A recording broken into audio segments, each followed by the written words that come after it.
Okay, so I hope everybody can hear me. I'm going to use a lapel mic. And first of all, to be clear, I'm not going to be speaking about the status of energy in Quebec. That's next door. They were switched. So if anybody wanted to learn about energy in Quebec, you definitely came to the wrong place. This is going to be microgrids all the time here. So obviously I'm Chris Marnay. Mike and Graham there are two of the students that have been working with me at McGill that did the analysis that I'm going to show you. So I'm a visiting scholar right now, as was mentioned, at Trottier Institute. So my benefactor, Laurent Trottier, is right there. He's the one who's to blame for me being here today. So I'll tell you where he lives if you want to get even. So just to say a little bit about the Institute, it's based in the Faculty of Engineering at McGill. Myself, I'm in the electrical engineering department. It does conduct some research and so on, but very importantly, it hosts events. And I'm going to do one in April on microgrids. I'll come back to that in a few minutes. So this is basically what the mission and goals are of the Institute, and it's very much built around trying to spread the word on different energy technologies, and microgrids being one of them. So let's get to my agenda. So the timing was a bit confused. It says in the agenda that I was going for an hour, but I actually planned for an hour and a half. And it is in fact an hour and a half. The hour came from, I gave this same presentation a couple of weeks ago, which went for an hour, so they thought that was all I was good for. So they only put me down for an hour. But I planned to talk for about an hour, and then after that we can do questions maybe up to another 30 minutes, probably go a little bit more than an hour. So an hour is a very long time, and so if anybody desperately has to leave to check their stock portfolio or whatever, don't be too embarrassed. My feelings will not be hurt if you step out. So this is our agenda. First, the definition of microgrids. Just like any other academic area, every academic must have his own definition, so of course there's many floating around. Then I'm going to talk, as was described in the abstract, about the history of the power sector and how the paradigm is changing. I'm assuming that everybody here is related to the power sector in some way, so you all know that this industry really has experienced very little change over the last century or so, and now things are changing with relatively fast change.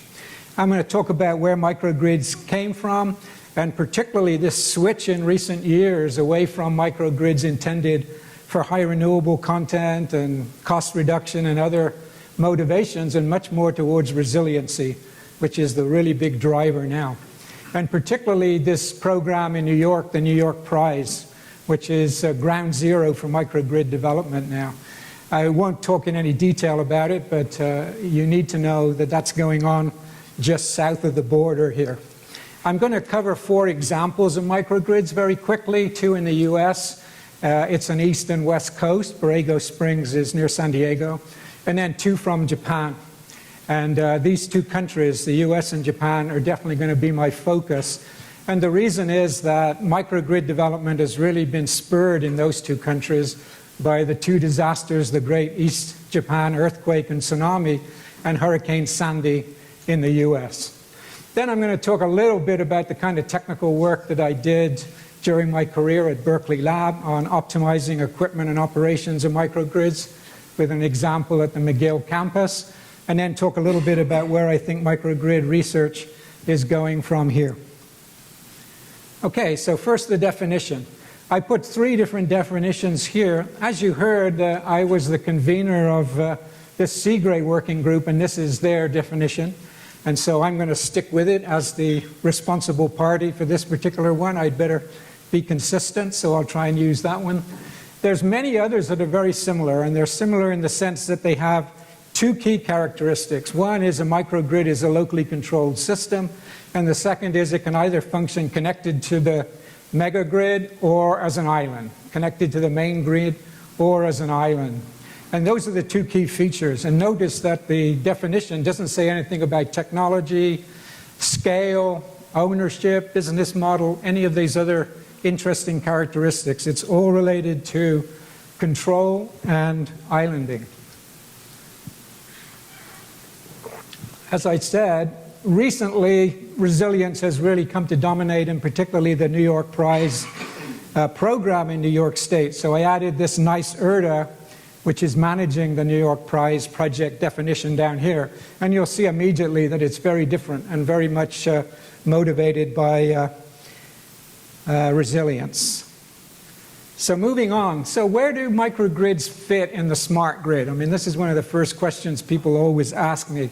So this is my own sort of personal view, is that the smart grid really has three components, a kind of three-legged stool. One of them is better operation of the traditional high-voltage mesh grid. Lots of new technologies in that area like synchrophasers. The second component is better interaction between the grid and its customers, advanced metering infrastructure, demand response, etc. And in fact, in the US smart grid program, particularly under the ARA legislation and funding, this was where the majority of the funding went, into smart metering and related technologies. Okay, microgrids fits in this third part here, which is a different kind of control paradigm for the grid with much more dispersed control and a move away from this completely centralized hierarchical grid that we're all familiar with and still dominant here in Quebec. I won't go through it, but one of the big advantages that the US had was that earlier legislation before ARA came along in 2009, the ISA Act in 2007 established a definition of the smart grid, and I've just color-coded here so you can see how they fit in. And the only one that's different really is this integration one at the bottom. And I'm not going to go through this in detail, but just to give you an idea. Okay, so one other piece of definition before we go on, reliability versus resilience. And very often people, well, they're very often confused and very often used interchangeably, but they really shouldn't be. Reliability is a kind of statistical expectation of availability of power. There's many well-defined indices, and I'm sure you're probably familiar with them coming from IEEE about reliability, but it's this expectation. So the simplest one is whether or not, how much of the time we had power. If it was 99% of the time, that's often just referred to as 2 nines. SAIDI is the most common indicator, probably the one that you've seen. And what it tells us is over a year, how much time you can expect to be without power. So in the US and Canada similarly, we're at about 3 to 4 nines, which translates into about 3 or 4 hours a year that on average we expect to be without power. And very often is mentioned and emphasized that's very bad by the standards of developed countries. Most are down in the minutes below 1 hour. Very best in the world is Singapore, which is now below 1 minute. So that's what reliability is all about. Resilience is a much more general, harder to quantify kind of term, and it refers to this sort of overall strength of our system. How well prepared are we for a bad event? How well do we perform during the bad event? And very importantly, in power systems, how quickly are you able to recover afterwards? And a very common definition is this one that came from a US presidential policy directive. And mostly here today, it's resilience that I'm going to be talking about, although I and most of the academic literature doesn't really have a very good way of measuring it. There certainly are some efforts, but it's not very clear-cut. Okay, so moving on to this history part. So this highly sophisticated graphic here, which I've been working on for over a decade, shows you a schematic of the kind of power system that we're all very familiar with. So these germs, bacteria here in the background are the loads, and these target stores are generating stations. And we're very familiar with this kind of picture where there's very few large generating stations, they're very remote from the loads, and there's very long distance transportation between the two. And that's the kind of baseline system that I'm starting from here in terms of my view of the future. So what do I not like about that system? So here's my list of complaints. And these are only complaints. I'm not going to quantify them. I'm not really going to justify them. These are the grievances that I'm filing against the traditional power system. So please take them as such. And they're in roughly declining order of importance as I see it. So right off the top, we're worked very hard at the moment to create more competition in generation, to increase the penetration of renewables, and these tend to work against a highly controlled, highly reliable, centralized grid. And you probably all know that this is what's keeping power engineers awake at night these days, and that's really the number one problem. As I've already mentioned, we want to move towards a more resilient system. Infrastructure interdependency, I think, is a very key one related to resilience, and a mistake that we're going to recognize, which is we don't really care about electricity. I mean, it's actually dangerous. Nobody actually wants it. You'd be better off not having it in your home. What we want is all the services that it provides. And likewise, during a blackout, not having electricity is not much of a problem, but all the other infrastructures that are disrupted are what causes all the economic impact. And that means sewage treatment, transportation, telecom, etc. And as the power grid got more reliable, we tended to increase this interdependency. So now everything is very vulnerable to the failure of the power grid. Like I said, I think something that we're going to start to recognize as a mistake. One example of that is New Jersey Transit, which is now trying to separate itself from the grid and go back to an independent power system. Very old rail systems usually did have their own power system originally. We all know about the environmental constraints. Yeah, there's probably load growth, and the two areas that I see load growth is in electrification of transportation, very topical here in Quebec, and ground source electrical heating. There's big losses in central thermal generation, as you all know, and this is something that we're going to consider to be less acceptable over time. And even if you're a big believer in centralized generation, you have to accept the fact that if we reduce the size of the generation and made it more dispersed in ways that we can take better advantage of the waste heat, then we're going to lower the carbon footprint overall. So this is a kind of key point, which is even if you're a believer in thermal generation and think it's going to be around for a long time, that doesn't necessarily mean it has to be a highly centralized system. It could be something much more dispersed with building scale CHP, for example. Reliability is very costly, and the system's inherently secure. I think everybody in this room is probably smart enough to know they can go out somewhere and bring down a few transmission towers and black out pretty much the province. It's an inherently insecure system. And we pay a lot for reliability because not only because of the direct security, but because the way that it's operated is very conservative, because reliability is just the preeminent interest. So we really don't get the full advantage from the system because we're so conservative in the way that it's operated.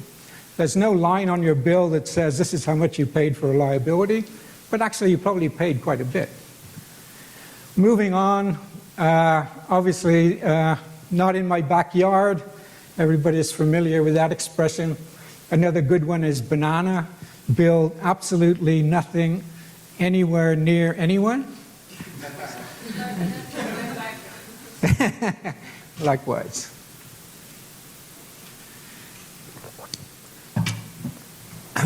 So another area I'm going to touch on, and one that I'm very interested in, but I wouldn't say it's very high on this list, is heterogeneous power quality, which is there's this big contradiction in the power system that we have, in that we have universal power quality, universal standards, same voltage, same frequency, delivered in principle to all of the loads over vast areas, all of North America, pretty much. And yet at the same time, if you think about the requirements of the load, they're wildly heterogeneous. Some require high power quality, many don't, and particularly many of them are DC and would be much more effectively served directly as DC rather than AC. So there's this basic contradiction, and if we could move towards providing much more heterogeneous power quality that was better matched to the requirements of the load, perhaps we could get a better outcome. I'm a big believer that electric vehicles are actually a really disruptive technology here. I've already mentioned the load growth, but they're also resources. Charging and discharging of the batteries is something that could be very useful to the grid, But it's a very different kind of asset. It's very small, the utility doesn't own it, and it's mobile. So it's really different to what the grid is accustomed to working with. And it's one of the kinds of resources that most likely can be much better managed by microgrids than by the megagrid for those reasons. Also, it makes electricity fungible. You can charge up your car at work and get a nice job benefit and then go home in the evening and plug your house into your car. I mean, why not? And that's something that we're completely unfamiliar with in power systems. I can't see any sockets here. I think that might be one there. But it has no lock on it, right? Anybody can go and plug it in. But if you actually plug in your electric truck here and go away with 100 kilowatt hours, they might think about it differently. So I think electric vehicles are a disruptive technology. And then finally, this somewhat abstract point is that I think we now understand that much more distributed networks are much more resilient than these highly centralized ones, which collapse if you lose the nerve center, or in the case of power systems, it's not inherently unstable, but it's very easy for it to get into an unstable condition. Okay, so those are my list of complaints. So how do we address some of the complaints? So here's my highly sophisticated graphic showing the future of the grid. So let's assume that the megagrid is still there, and this basically is upstream of the substation, but there's lots of new bacteria emerging here, right? So some are these green loads, and this might be parts of the traditional power system that can actually separate from the grid and function as an island. And there have been some pretty good demonstrations of this kind of system. Of the examples I talk about, Borrego Springs one is one of this type, and I like to call these milligrids, although there's many other names. But the key feature of this kind of microgrid is that it involves some of the legacy regulated power system. So from a regulatory business model kind of point of view, it's very different and very connected to the traditional distribution companies. And then this is the one that we tend to think about as microgrids, which are the red bacteria. And these are certain parts of the power supply infrastructure that can function separately from the grid. And typically these are university campuses, some other kind of large commercial facility, but it could also be some other kind of community. But it doesn't involve regulated infrastructure. This is something where the owner of the site has a lot more leeway. And I like to call these true microgrids and pedantically write it with a mu like this. And then finally, nanogrids. So coming back to the DC loads again for a second, is within buildings we actually have some other networks, although we don't notice them. A very important one is power over Ethernet. So that if the power goes out here today, my best guess is that the internet connections that we have will carry on working, and we won't have an excuse to shut up our laptops and go to lunch. And the reason is that the Wi-Fi system is powered through the internet network and not through the Ethernet network and not through ordinary power sockets. And somebody's been smart enough to put batteries in a closet somewhere, so if grid power gets lost, then that power over Ethernet network is going to continue to function. So my own belief, we're going to have many more of these kinds of small networks of that type. And this linking of data and electricity is an important component because these can be much more intelligent kinds of networks than we're used to.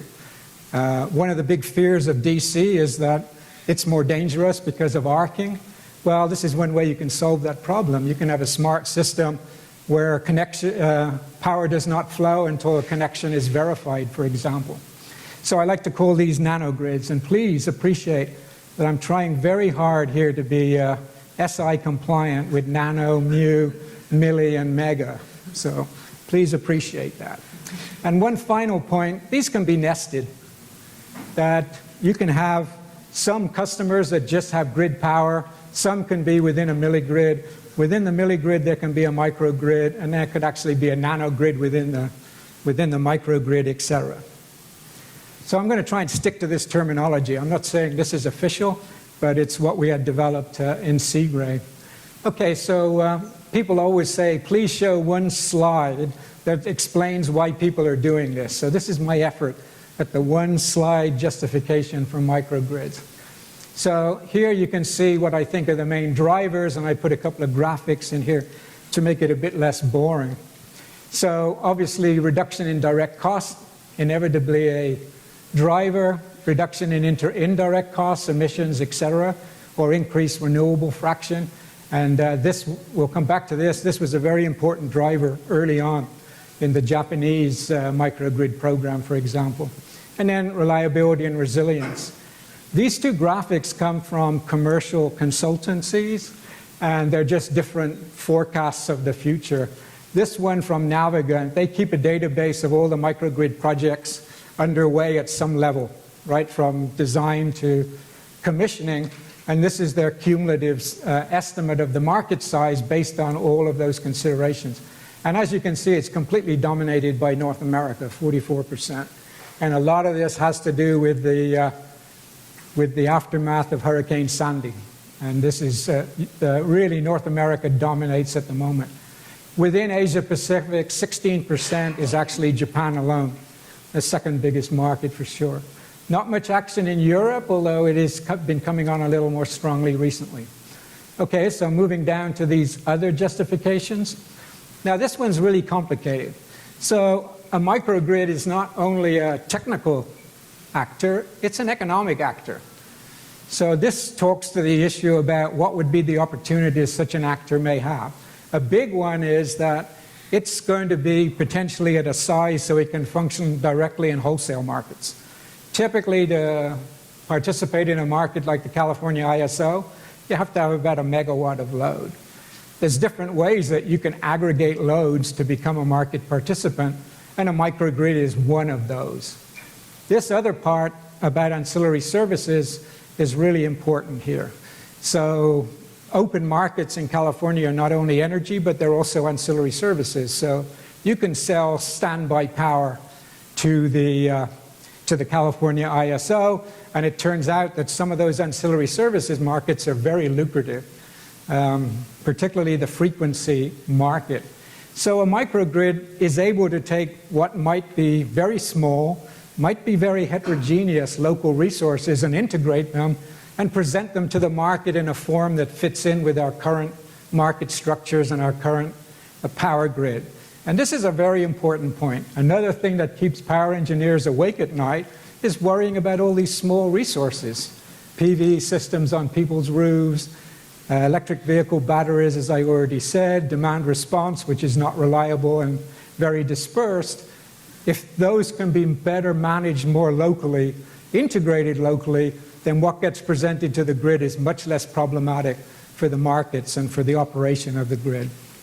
And then finally, there are some people that just want to be independent, and I think everybody here is familiar with this motivation. Surety is a terrible word that comes from the US military, and I'm not quite sure what it means, and only the military use it as far as I know. I'm not going to discuss it much here, but military applications are also very important in microgrids. Usually, and it's of two types, usually bases are in pretty remote locations, so they're very vulnerable to interruption of service. They get pretty low power quality from the traditional distribution network, so they like to go independent for that reason. And then the second is the tactical reason. Getting fuels to the front of some kind of battlefield, very, very dangerous. And in fact, if you look at the fatalities and injuries in recent conflicts, a huge fraction of them are just from convoys trying to deliver fuels to the front. So military interest in microgrids is pretty high, but not something I'm going to focus on here.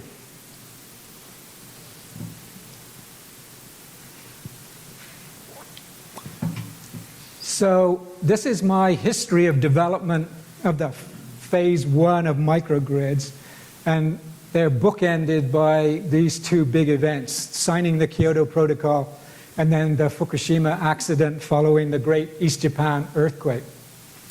So it was no accident that the Kyoto Protocol was signed in Kyoto. Japan was one of the early movers in climate change, and they were also very active in early microgrid research. And as I already mentioned, it was mostly around trying to find ways of higher renewable penetration in the distribution network.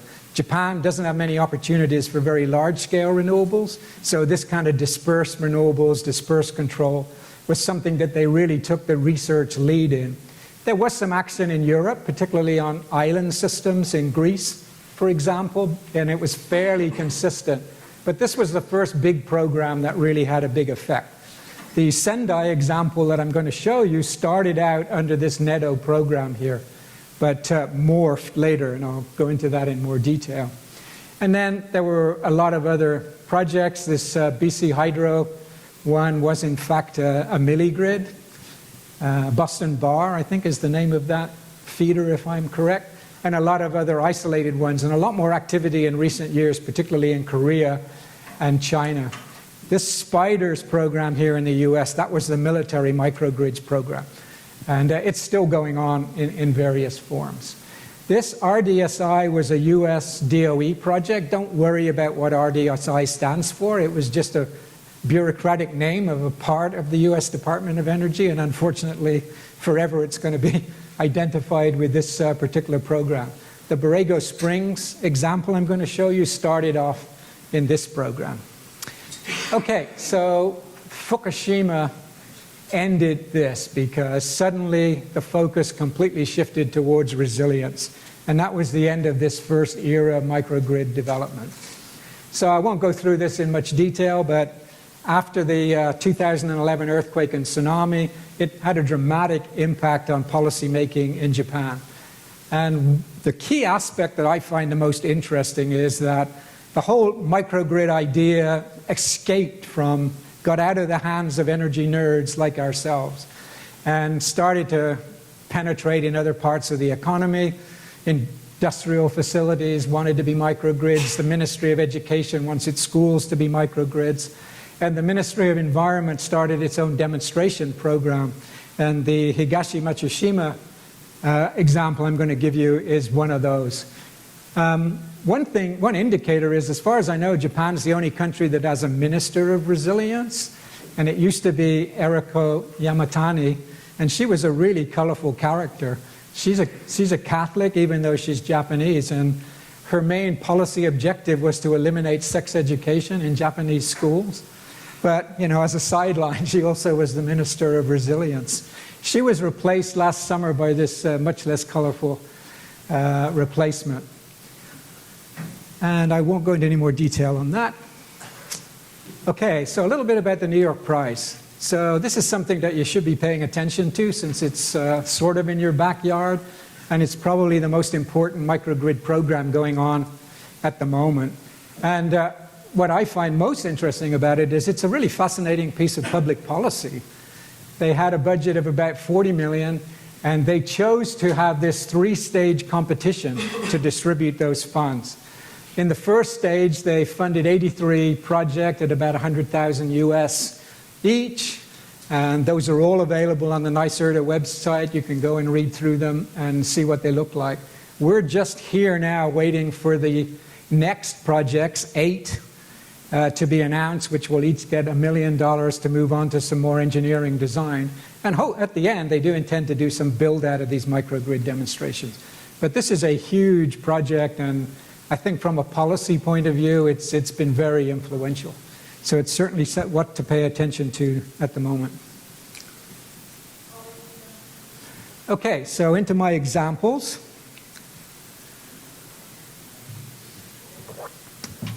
So since I said Hurricane Sandy was such a pivotal event, that's when this particular microgrid really became famous. A small report was published afterwards about Super Sandy. It's called Super Sandy Success Stories, and this was one of them.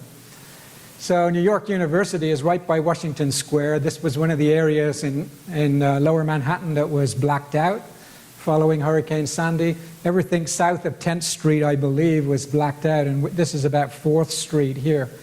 Their university buildings are very spread out, and I don't really know how their CHP system works, but they serve an amazing 22 buildings with power, and I think the number that get heat is even bigger than, 37. So how exactly that works, I don't know, but what was most impressive to me about this particular facility was the way in which it's engineered. They had a pre-existing combined heat and power system, and it was replaced by this one in 2011, which is 2 large turbines and a bottoming cycle steam turbine, and it's all underground beneath this square here, which I think is called Gould Square, if I remember correctly. These buildings around here are all part of the university. And this is what the turbines look like all below ground. I always have to sort of stop myself a little bit in Canada when I'm talking about this, because I get so excited that they put it all underground. But, you know, you guys are masters of putting things underground. Half of Montreal is underground, right?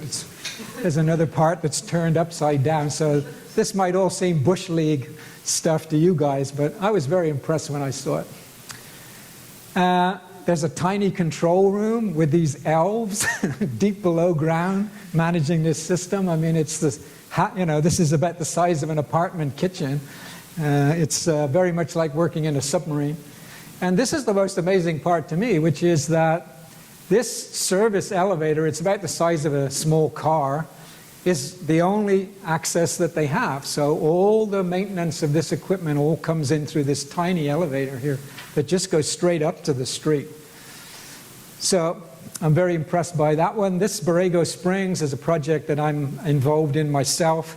As I said, this is a milli-grid. It's San Diego Gas and Electric is the prime contractor.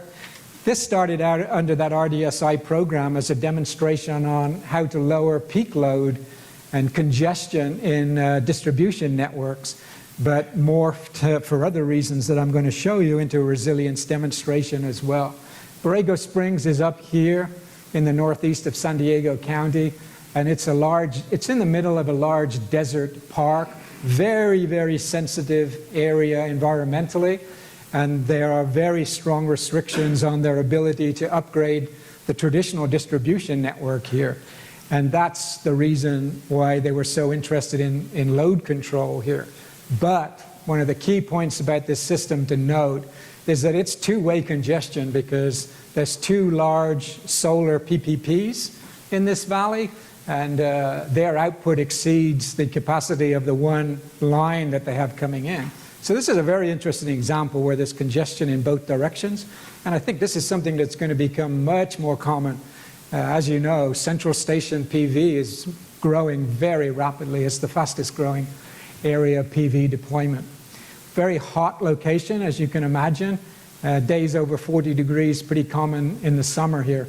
It has some rainfall, and the big issue is that the rainfall comes in very extreme events, not very evenly spread. And if you know anything about Borrego Springs, has anybody been to Borrego Springs by any chance? No. It's a kind of retirement community, so public health is a big concern here. It's very hot, and so, you know, protecting seniors from the heat is very serious.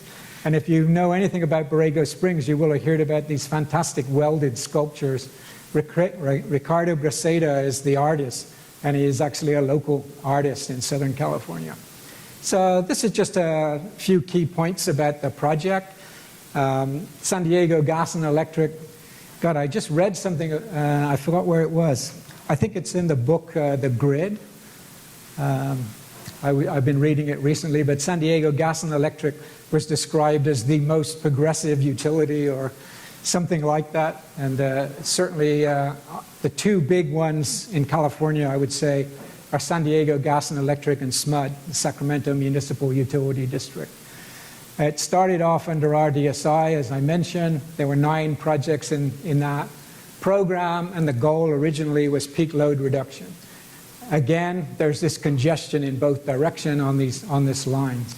They started off with a very simple technology here, and I'll go into that in a little more detail in a second.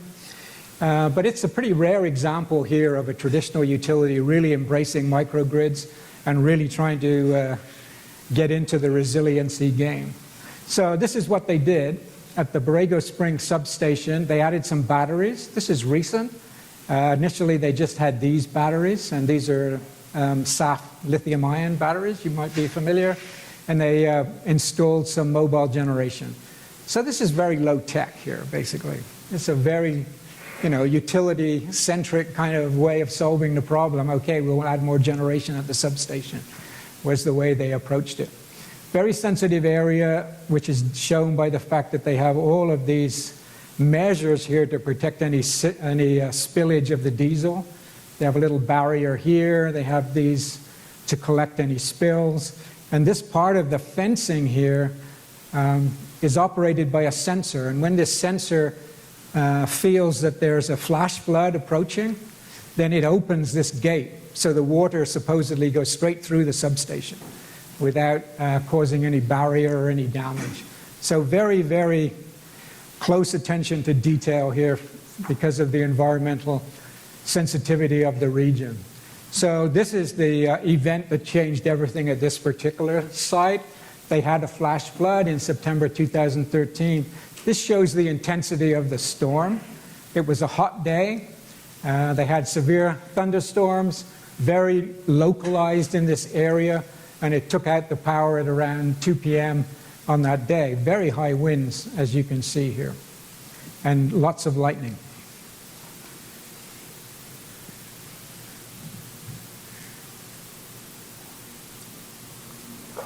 So lots of damage to the supply here, roads closed, etc., and power was out for about a day. And it's kind of fascinating how much resources they were able to mobilize to repair this.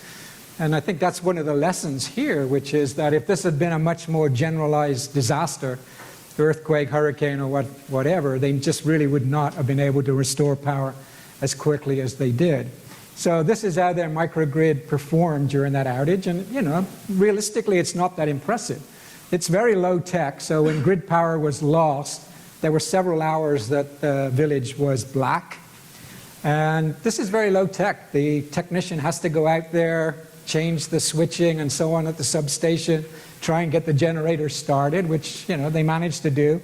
And then they provided pretty minimal power during this period and then somewhat more later in the day. But this minimal amount of power just had a dramatic effect because they were able to establish some safe houses with cooling and so on to protect the local residents, and this just became a kind of model of how you create a much more resilient system in a remote location like this. And this is taken directly from San Diego Gas and Electric's material. They are going into a second phase now, which is funded rather by the California Energy Commission, not US DOE. And these are the goals. And you can see the goals are all about resilience pretty much, that they've really changed. What they're going to do in the next phase is to go towards much more high-tech equipment so that they can section off different parts of the distribution network when grid power is lost so that they can focus their resources and things like that. And also a little bit of distributed storage around the village.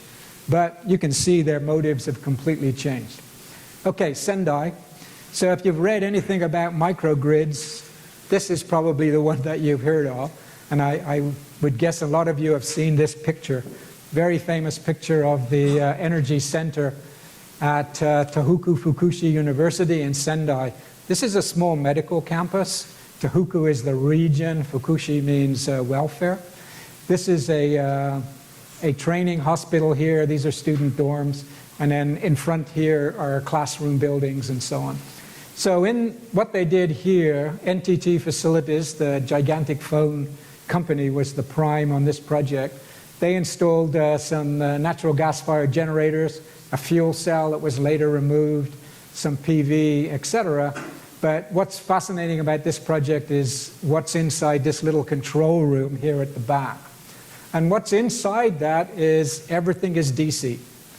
What they've done in this demonstration is they've created this DC bus that the PV can be directly connected to.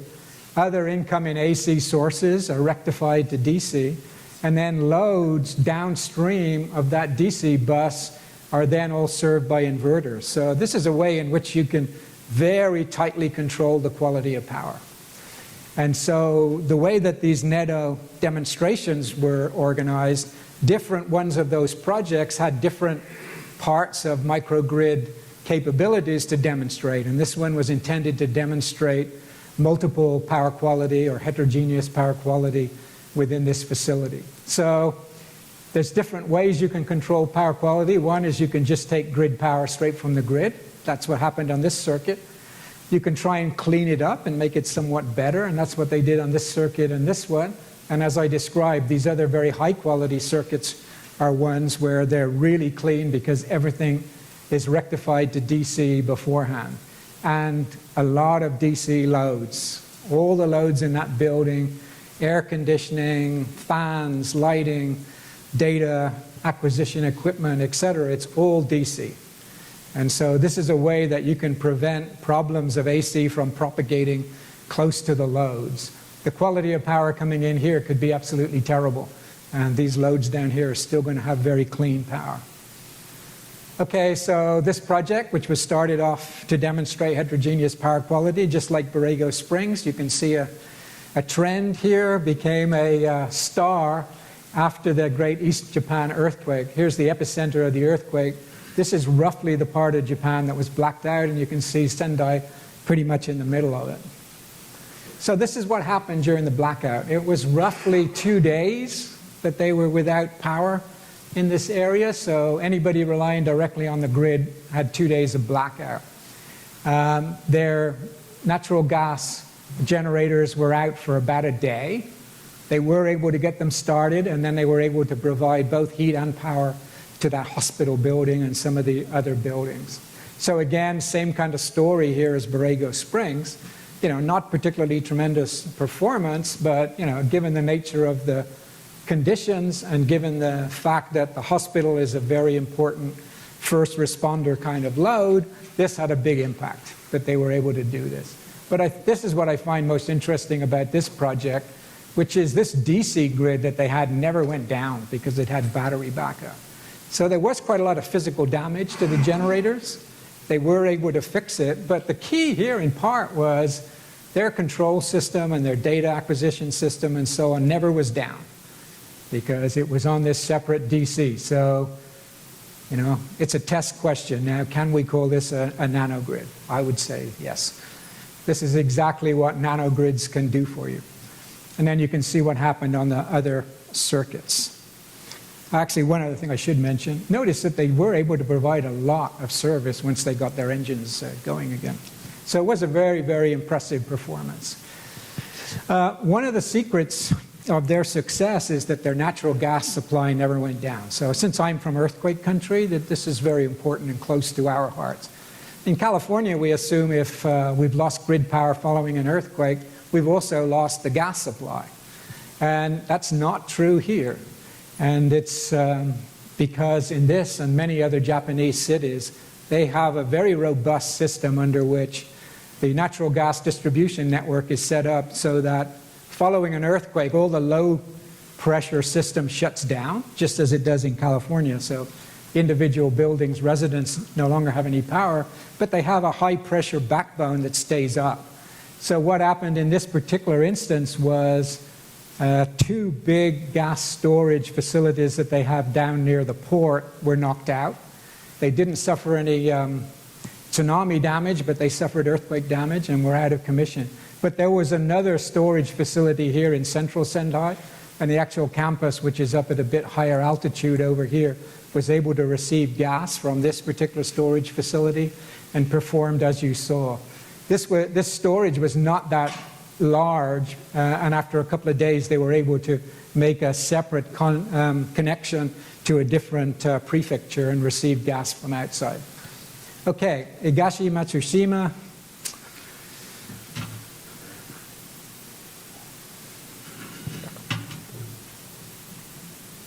So this is a small community. It's very close to Sendai. Likewise, very affected by the earthquake and tsunami, and it's on kind of lower land here. So it's much more vulnerable, in fact, than this higher area here around Sendai where the microgrid is, but they're very close to each other. So what I find fascinating about this example is that this is sort of the first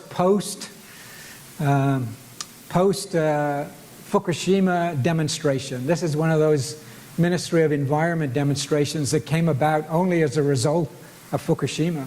They wanted to develop some resilient community demonstrations. They had 4 projects. This is the only one, I think, that ever made it to completion. So it's a small new community with housing. And if you can see here, it's about 70 houses, can't read it, 15 condos and 70 single-family homes that are all in this area, and then various other community facilities. And the idea is that if grid power is lost, this community is going to be able to function where these emergency services are actually served, and maybe some of the houses, but there's certainly going to be some safe places, these community buildings. Don't ask me why the driving school is considered a sensitive load. I'm trying to figure, I think something got lost in translation here, to be honest. Anyway, it's a great example. And like I said, it's the first that I know of post-Fukushima demonstration that is completely resilience-oriented. Although with very high renewable content, they have a backup generator that's biodiesel. I don't quite understand how they've determined the amount of fuel that they're going to keep on site here for that backup generator. And that's one of the big issues. So in California, following an earthquake, one of the big issues is if you have a backup generator, how much fuel have you got on site, and are you going to be able to receive any more deliveries? One of the projects I worked on at the Santa Rita jail, they have large diesel backup generators, and they're considered a priority use, so they were fairly confident they could get deliveries even after an earthquake, but it's obviously something to worry about. Okay, so I don't think I'll go into this in much detail anymore about Higashi Matsushima. Okay, so a little bit about the kind of technical work that I did in my real career. And the kind of work that I did was developing software for choosing equipment and operating schedules and so on for microgrids. So, you know, I was asked while I'm here at McGill to do a couple of examples working with those students, Mike and Graham. And we decided to look at this building on the campus, which is the McIntyre Medical Science Building.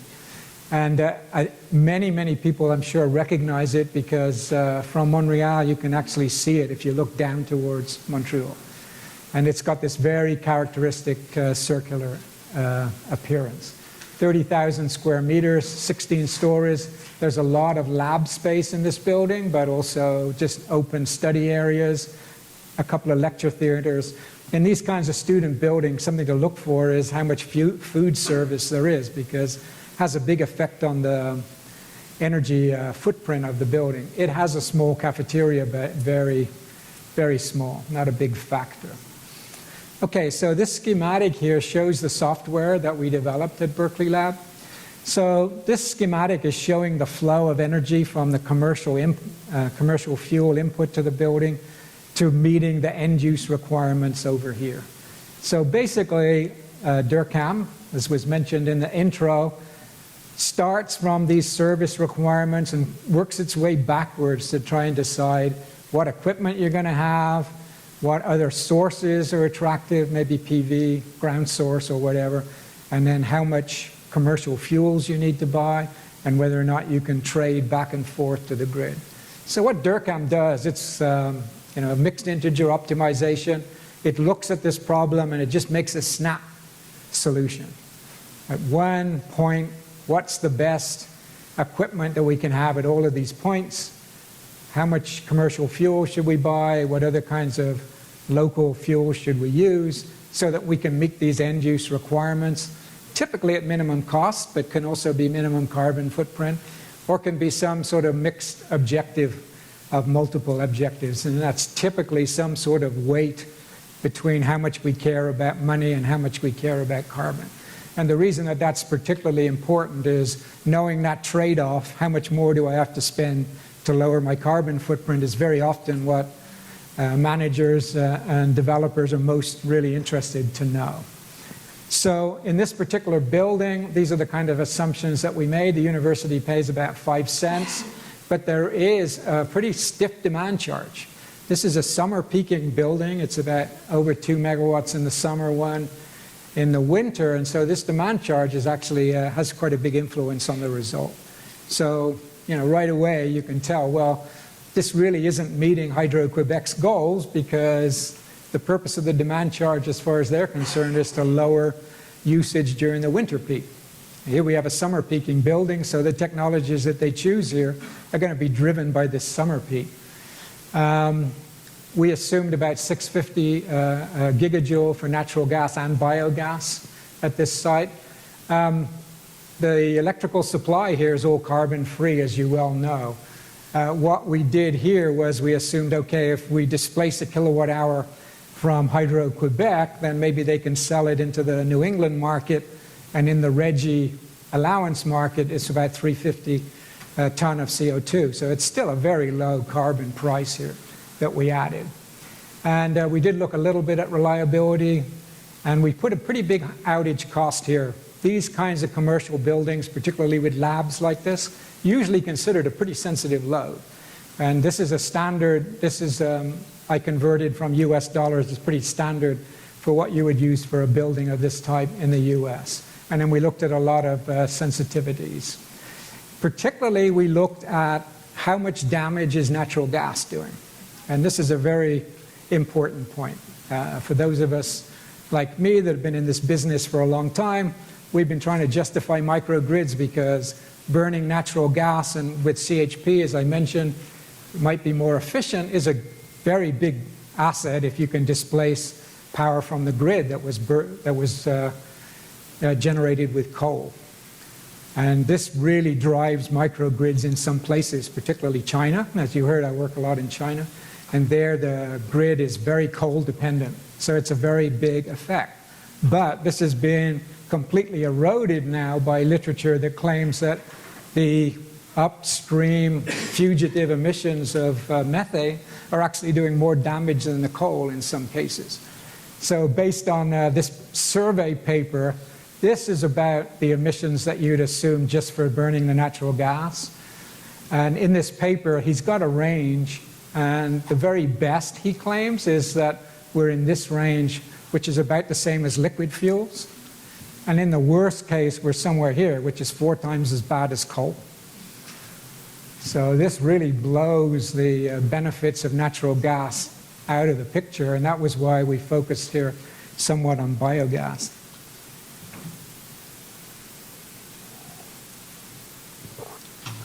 So up here at the top right, you can see the different kinds of equipment that we made available to DURCAM for this analysis: small-scale CHP, PV, etc. So what did we get? Well, first of all, we learned this is a terrible building. Does anybody know about the history of this building? It's actually been involved in some sick building problems and so on. The HVAC system had to be replaced at one point, so it has a pretty checkered history, and it still, to us, seems like it's a pretty bad building. Unless you can look at the reliability benefit, then PV and solar are the only technologies that get chosen here. You don't get CHP picked. Okay, so why do you get PV and solar? And the reason is that summer peak, because these are resources that are going to drive down the demand charge. And it's a weak effect in this building, but it can be a very strong effect in places like California.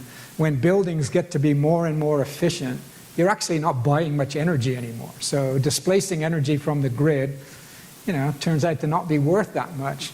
But if you're paying a big demand charge, that's an increasing fraction of your bill, so that the problem becomes more of a power management problem than an energy problem. And this is sort of a smaller example of that.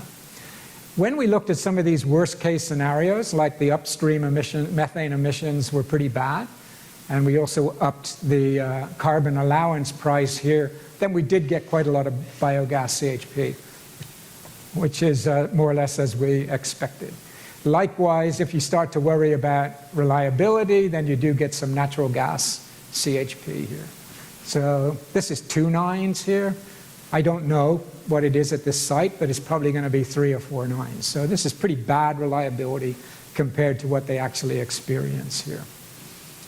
So next task for this particular analysis is to look a lot more carefully at what are the biomass options here, what do the costs and air quality restrictions and so on really look like, and then think a little bit about ground source heating.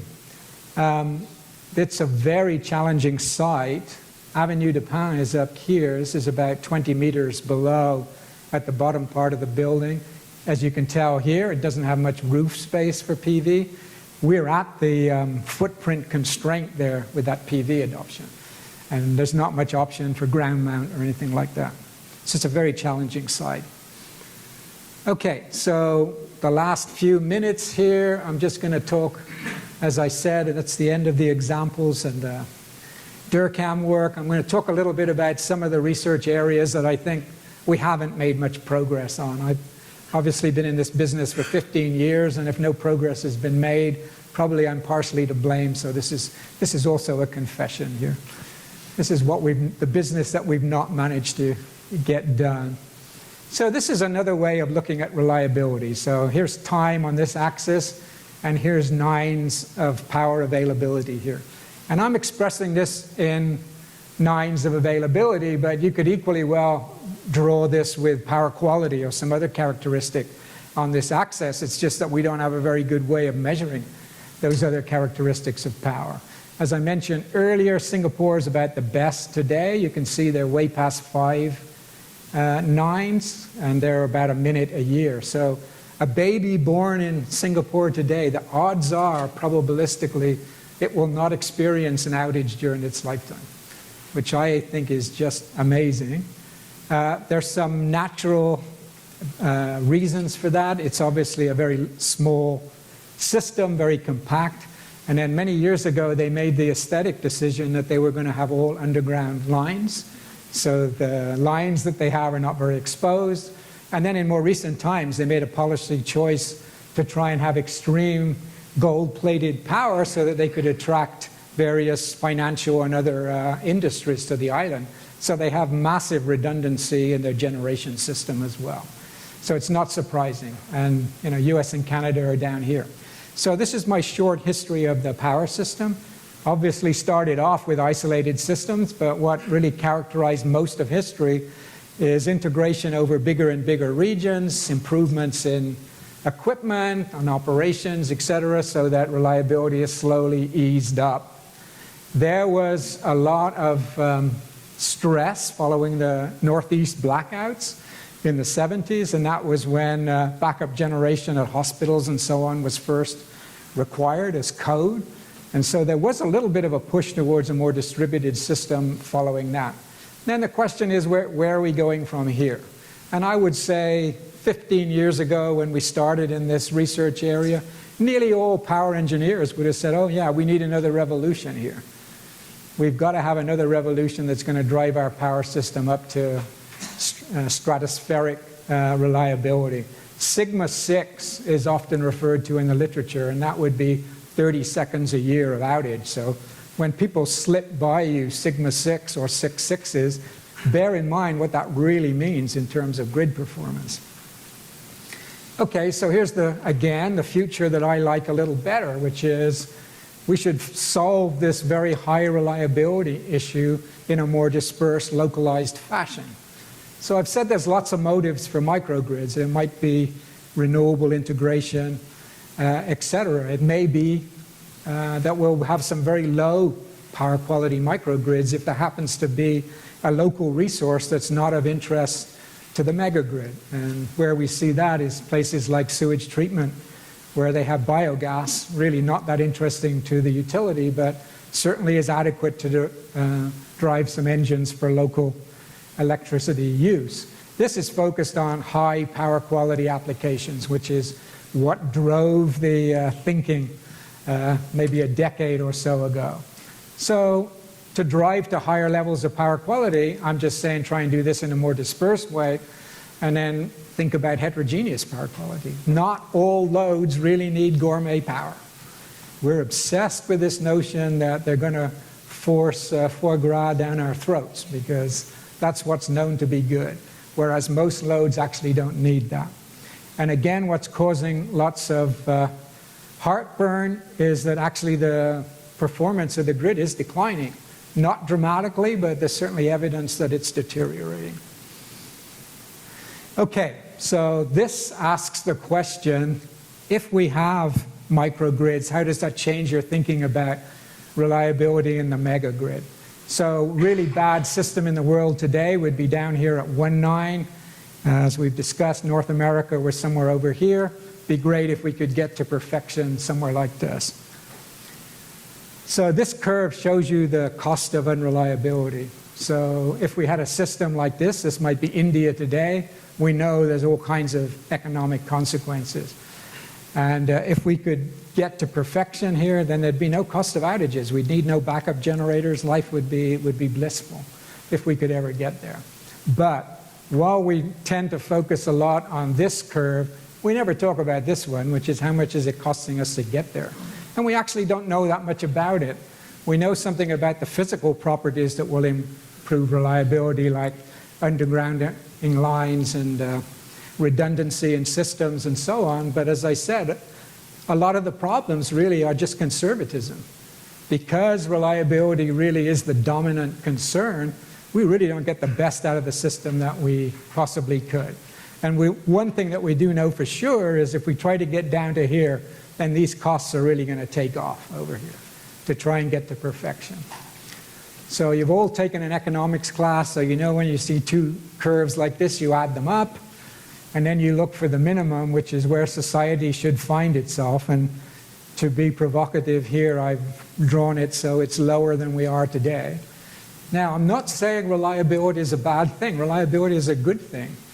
And the more of it that we can get, the better. The issue is, what's the economic level of reliability? And so what happens if we have microgrids? So what microgrids basically do is take care of sensitive loads so that the consequences of outages are reduced like this. And let's just say, well, that is going to cost us more, because if it didn't, then we'd all be doing that now. Although technological change is also a factor. So the cost of outages is going down, the cost of supplying reliability is going up, and look what happens. Now our optimal level of reliability goes down. So what microgrids do really is imply that the quality that we need from the megagrid could be lower than it is.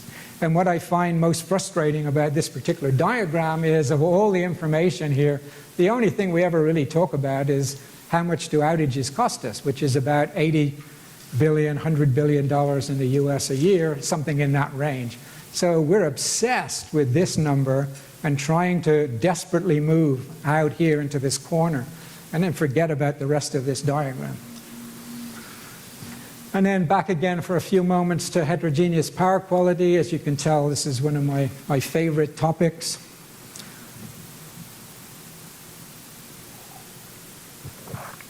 And luckily for you, I'm already past an hour, so I have to shut up soon. I can't talk too much more about it. So this pyramid is inspired by the food pyramid. So you all know what the food pyramid is, right? That the booze and the desserts and all the things that make life worth living are things that we should keep up here at the top and minimize. And all the awful green leafy vegetables, whole grains, etc. should be down at the bottom, and we should try and maximize them. And I'm saying, well, we should think about power this way too. I mean, for sure, there are some loads that we don't attempt to serve now by the megagrid. And they're quite obvious because they all have backup generators outside, right? Like hospitals. And some of them, hopefully, we'd like to think that they have their own entire system and they're not reliant on the grid at all. We really would have no faith in a military that was going to be put out of business if there's an outage, for example. So there's some critical loads up here, and these are the ones that are very expensive to serve, and we should try and keep these to a minimum somehow. And then down at the bottom, there's loads that, well, you know, we don't care so much about them. We can give them lower quality power. We should interrupt them first, etc. And then down here, note that there are some loads that are almost beneficial to the grid, that this can go negative. Ones like water pumping and things like that that you can schedule. And with water pumping, you can pump water up to the dam when you have excess energy and then generate it, let the water come back down when you really need the power. So this can actually go negative here. So what I'm arguing is if we could deconstruct the power supply so that the quality met these requirements, we could end up with a much more efficient outcome than we have. And this disaggregation happens in multiple levels. So one level is different customers have different requirements. As we discussed, the military, very high requirements, very high quality. And that there's other customers that will sign up willingly for an interruptible rate if it's beneficial to them. So between customers, there's heterogeneity. The second is on circuits. As you saw in the Sendai example, what they did was divide up the campus on different circuits so that they were supplying different qualities of power to different buildings and different kinds of loads. But the third one is just less obvious, which is that we can disaggregate loads. And my favorite example is the refrigerator in your house, right? So if the power goes out, you really want the thermostat to still work, and you'd really like maybe the light to come on when you open the door, but you don't care about the compressor. There's so much thermal lag in a refrigerator that if the compressor's off for an hour or two, you wouldn't even notice. So if you had separate power supplies to those sensitive loads, which are tiny, the thermostat and the light, then the quality of power, the vast majority of it that went to the compressor could be really low. And if you had something like power over Ethernet, as I described, and that's a smart appliance, then that smart appliance can tell the grid when it really needs power and when it can be interrupted and so on. And very often when people talk about sensitive facilities, particularly industrial ones, what they mean is they can't let their control system go down, or they have some sort of thermal issues that they can't allow temperatures to get out of range. This is really true in pharmaceuticals, for example. Things get out of range, they have to throw away the whole batch in production. Whereas the vast majority of their load is actually not that sensitive part, it's something else. And you should be able to disaggregate it in a way that we can provide this awful gourmand power to most of the loads down here. One piece of good news, electrical vehicles are actually down here because you can choose the time you charge them, you can charge them and discharge them, and you can even move them around to different parts of the grid where you have congestion. And usually the vehicles are where the people are, which is really great, right? Because the congestion is also where the people are. So electric vehicles are very good news in this picture. Okay, so I'm always asked, how is this relevant to Quebec, if at all? So I have three ways of answering that question. So the first is I kind of shrug my shoulders and say, well, you know more about Quebec than I do, so probably don't have much to say. But the power supply in Quebec is decarbonized, prices are low, quality is, North America standard. So it really doesn't on the surface look that great. And you guys have not had a nice disaster to galvanize your thinking in recent times. The ice storm was in 1998, I believe. So I don't think you're going to get a tsunami here. I don't think, maybe a hurricane, I don't know. But certainly resilience is not at the forefront as it is in many places and just across the border. Second way I would answer this question is this is a good report to look at. It's available on the web, or I can send it to you if you're not able to find it. It was done by a consulting company in France with some deep-pocketed sponsors. And it describes a situation that's a lot like Quebec, with a traditional vertically integrated utility, etc. So I think it's a good one to look at, and they did a nice job summarizing the issues. And then the final one is a much more nerdy one, which is what I already showed you, that by looking at different buildings and trying to find opportunities where microgrids might make sense, like the McIntyre Medical Building, is one way that you can start to make microgrids relevant. Okay, if you want to learn even more than that, one of my tasks is to organize a workshop, and that will be on the 25th of April. And in fact, it's a 1.5-day workshop, and the other part of it is that we're going to have a small group of experts that are going to try and draft a white paper on microgrids and their relevance to Quebec.